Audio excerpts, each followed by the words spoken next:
Hello students, मैं सुमित कौशिक आप सभी का स्वागत करता हूं द स्टडी अड्डा पर। सेकंड क्वेश्चन की बात करते हैं। व्हेन डू वी से द वर्क इज डन, हम कब कह सकते हैं वर्क हुआ। फर्स्ट कंडीशन, फोर्स अप्लाई होना चाहिए। पहला क्या होना चाहिए, फोर्स अप्लाई होना चाहिए। फर्स्ट, फोर्स जो है वो अप्लाई हो किसी ऑब्जेक्ट पर उसके, और दूसरा उस फोर्स की वजह से कोई डिस्प्लेसमेंट हो। दूसरा क्या हो, उस फोर्स की वजह से डिस्प्लेसमेंट हो in the direction of force. अगर ये हमारी दो कंडीशन फुलफिल होती हैं तो हम कह पाएंगे वर्क इज डन। तो हमेशा ये याद रखना, वर्क का साइंटिफिक कॉन्सेप्ट भी इसको कहा जाता है।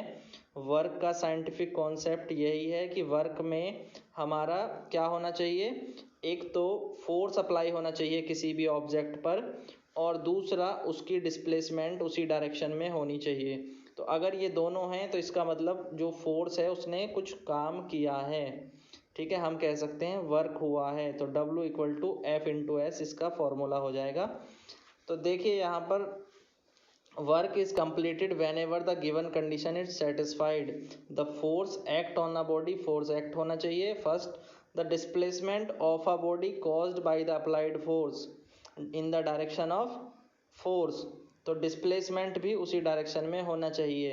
अगर ये दो कंडीशन हैं तो ये हमारे सेकंड क्वेश्चन का आंसर हो गया।